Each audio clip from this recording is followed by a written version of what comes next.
Гепатит В дегеніміз бауырды зақымдайтын гепатиттің В вирусымен шақырылатын некроздық қабынулық инфекциялық ауру. Яғни некроздық процесс дегеніміз бауырдың қалыпты клеткалары гепатоциттерінің өлуі болып табылады. Гепатит В созылмалы және жедел түрде өтеді.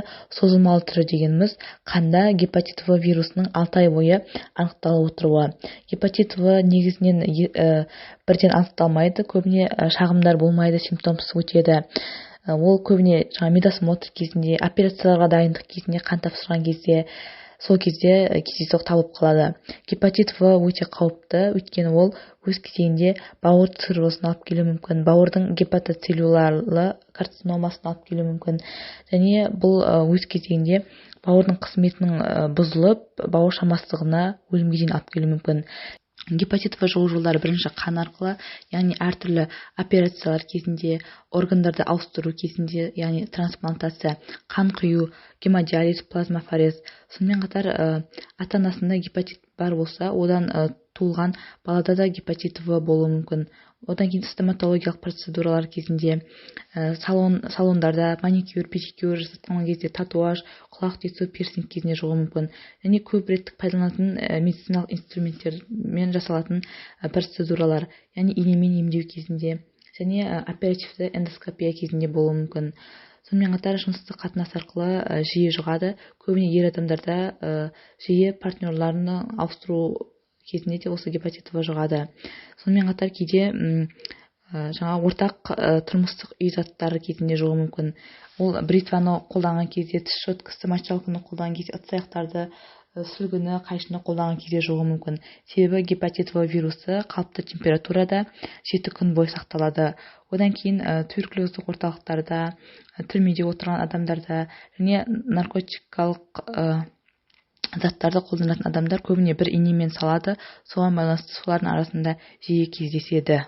Гепатит В вирусы организмге енгеннен кейін 1 айдан 6 айға дейін, яғни 30-180 күн, орташа 75 күнде инкубациялық, яғни жасырын кезеңде жүреді. Бұл кезде ешқандай белгілер болмайды, адам өзін ешқандай аурумын деп санамайды, ешқалай байқалмайды. Одан кейін осы жасырын кезең біткеннен кейін ол екі түрлі формада болуы мүмкін. 95% жағдайда жедел өтіп сауығумен аяқталуы мүмкін, ал 5% жағдайда созылмалы гепатитке ауысуы мүмкін. Енді белгілеріне келетін болсақ, клиникалық белгілері 3 кезеңде өтеді. Сарғаю алды кезеңі. Бұл кезде науқас салмақ тастайды, кейде анорексияға дейін арықтай бастауы мүмкін, әлсіздік, жұмысқа қабілетінің болмауы, температура көтерілуі мүмкін, оң жақ қабырға астында тұйық ауырсыну, буындардың қақсауы және әртүрлі теріде бөртпелер есегіден пайда болады. Екінші сарғаю кезеңі. Бұл 3-10 күннен соң пайда болады.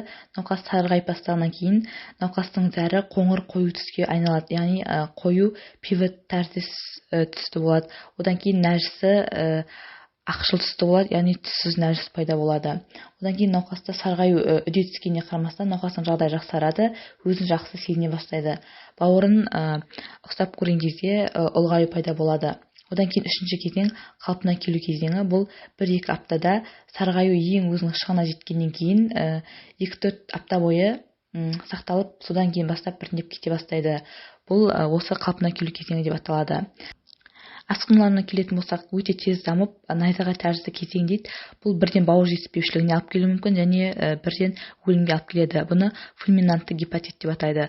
Одан кейінгі асқынулары бауырдан тыс болатын иммундық комплекстердің пайда болуымен жүретін асқынулар. Бұл миокардиттер, Гиена-Барре синдромы, нефротикалық синдром, гломерулонефрит, түйінді эритема, ревматикалық полимиалгия, жүйелі васкулиттер болуы мүмкін.